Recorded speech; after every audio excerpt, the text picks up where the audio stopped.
الحوار الجديد حول موضوع قانون الجنسية المعدل يعارض الروح العلمانية لدستور الهند، فليتقدموا مشكورين.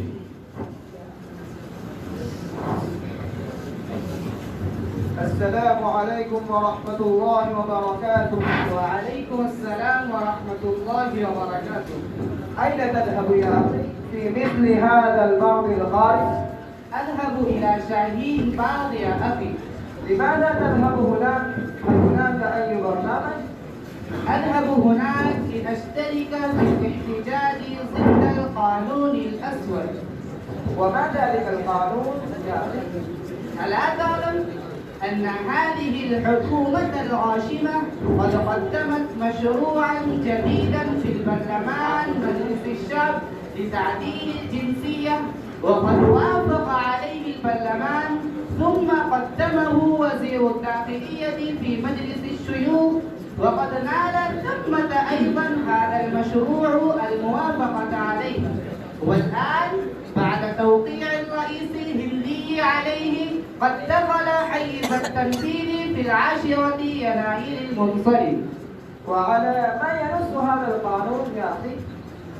ينص هذا القانون على منح الجنسية الهندية للأقليات غير المسلمة من الهندوس والسيخ والجينيين والبوذيين من الدول المجاورة أفغانستان وباكستان وبنجلاديش، الذين قد استقروا في الهند قبل 31 وسنة 14 و2000.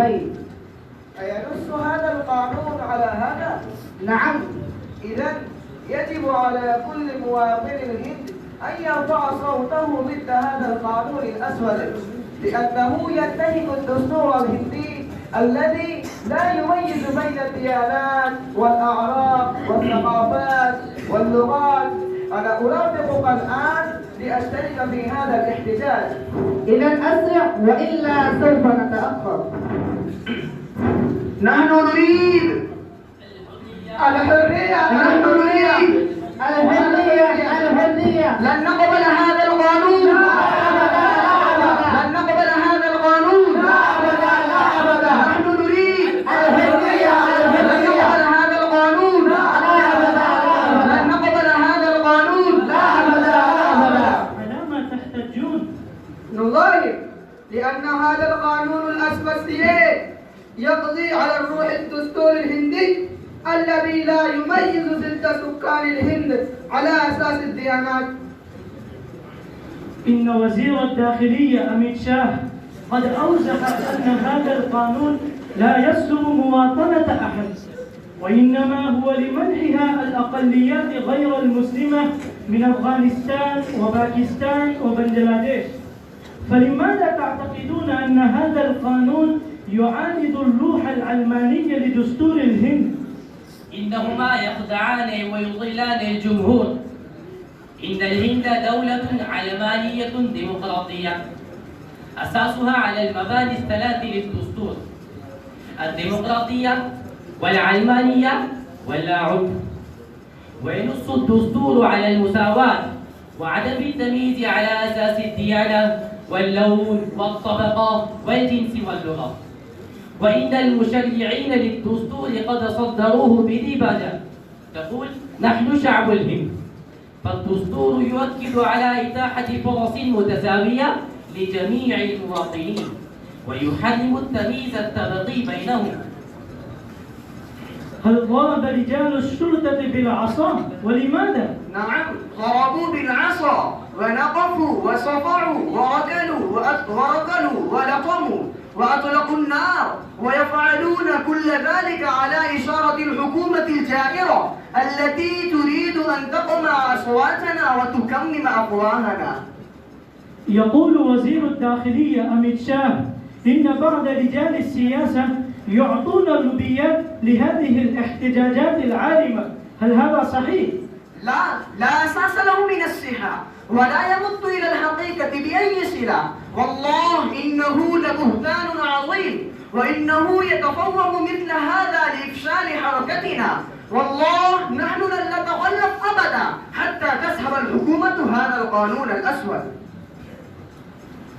مشاهدينا الكرام، أنا الآن في شاهين باغ، وأنتم كما تشاهدون ها هنا حشد كبير من المظاهرين ما بين الرجال والنساء والأطفال يحتجون ضد قانون المواطنة المعدل CAA، اعتقادا أن هذا القانون يعارض اللوحة العلمانية لدستور الهند، كما أنه ينتهك البند 14 والبند 15 للدستور الهندي، اللذين يفسحان عن المساواة ويحرمان التمييز على أساس الدين واللون والجنس واللسان حسب ما يقول المحتجون.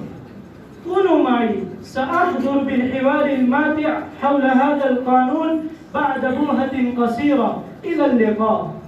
نحن نريد الحرية الحرية نحن نريد الحرية الحرية أن نقبل هذا القانون، لا أبدا لا أن أبدا نقبل هذا القانون. لا أبدا لا أبدا.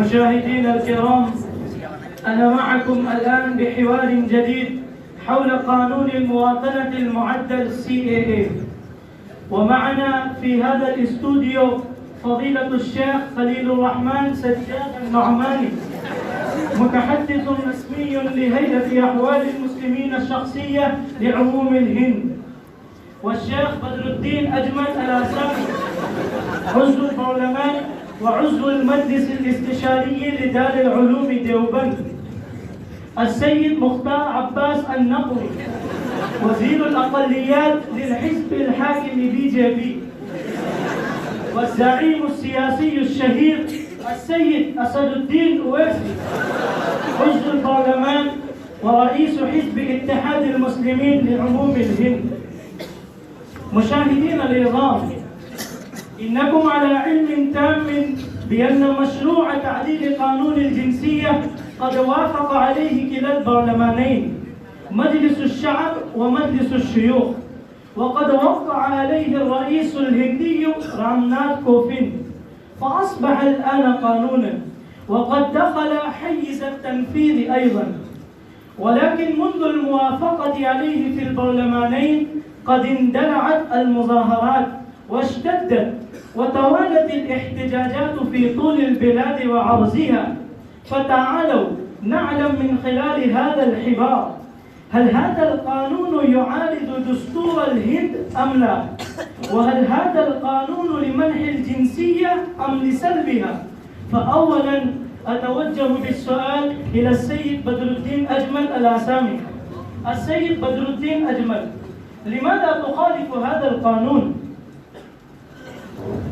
أخالف هذا القانون لأنه يضاد دستور الهند ويهدف إلى تشريد المسلمين من البلاد التي أقمناها على جماجم أبطالنا ورؤوس علمائنا ورويناها بدماء شهدائنا، وقد بذل آباؤنا مهجهم وأموالهم في تحرير الهند.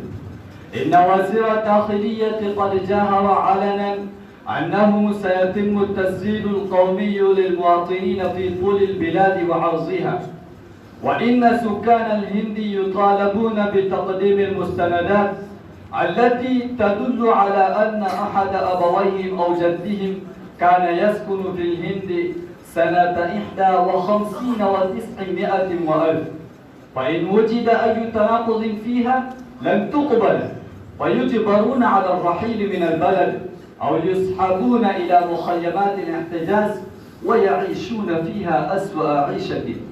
وأما الهندوس فهم يحصلون على المواطنة بسهولة بفضل قانون المواطنة الجديد، كما هو الحال اليوم في آسام. أنا أسأل الحكومة، قد تم التسجيل القومي للمواطنين في آسام تحت إشراف المحكمة العليا الهندية، وأنفقت الحكومة أكثر من 10 ملايين روبية، فهل أجدى فتيلا أو جر مثقال ذرة من النفع، بل سبب ويلات وآهات وأدى إلى النكبات وجعل الناس في هرج ومرج. ليت شعري إلى أين تتجه الهند. السيد مختار عباس النقوي، ماذا ترى؟ هل توافق ما سماحة الشيخ بدر الدين أجمل الأسامي؟ لا أبدا يا خالد، إنه ومثله شرذمة قليلة من الملاء المتملقين والمعارضة يضلون الشعب ويشيعون الإشاعات عن قانون المواطنة المعدل CAA والتسجيل القومي للمواطنين NRC والإحصاء القومي للسكان NPR، ويسوسون سياسة بنك التسويد لتبريد غلتهم السياسية.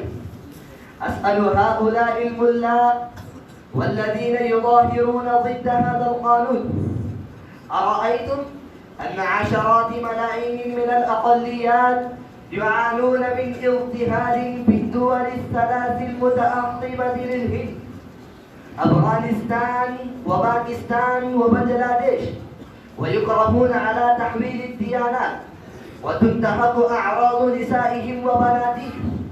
أليس من واجبات الحكومة أن توفر لهم فرصة العيش في الهند بسلامة ورغيد؟ إن هذا القانون لمنح المواطنة لأمثال هؤلاء المظلومين فحسب، وأقول لا حاجة للمسلمين أن يخافوا منه. السيد أسد الدين أويسي، لماذا تخالف هذا القانون مع أنه يمنح المواطنة ولا يسلبها؟ أخالف هذا القانون. أولا، أرأيتم من الذين يمنحون المواطنة؟ الأقليات التي تظلم في زعم الحكومة في أفغانستان وباكستان وبنغلاديش. لماذا لا تمنح حكومتكم المسلمين واليهود والملحدين والطائفة الأحمدية؟ ثانيا، أخالف هذا القانون لأنه يعرض البند 14 من الدستور الذي ينص على المساواة بين المواطنين. ثالثا، أخالف هذا القانون لأنه يخرق البند 15 من الدستور الذي يؤكد على عدم التمييز بين المواطنين على أساس الدين والجنس والمولد واللغة. رابعا، أخالف هذا القانون لأنه يضاد الروح العلمانية والديمقراطية واللاعنفية للدستور كما تنص بها ديباجته بأننا شعب الهند. خامسا، أخالف هذا القانون لأنه يناقض قانون المواطنة سنة 55 و900 وألف الذي ليس أساسه على الديانة. سادسا، أضرب بهذا القانون عرض الحائط لأنه والله أبشع وأقبح من قانون هتلر الغاشم الجائل. ولعمري لو بدأ المؤرخ يكتب أسماء الجبابرة ليسجلن اسم أميت شاه مع هتلر وأمثاله. فضيلة الشيخ خليل الرحمن سجاد النعماني، إن الهند لا تزال تشهد موجة من الاحتجاجات منذ موافقة البرلمانين على هذا القانون الجديد، وإن مختلف الجهات والمنظمات والأحزاب تقدمت بأكثر من 140 التماسا يطعن على صلاحية الدستورية لهذا القانون ويطالب بإلغائه. فهل تسحب الحكومة هذا القانون أم تذهب هذه المظاهرات أدراج الرياح؟ ماذا تعتقد؟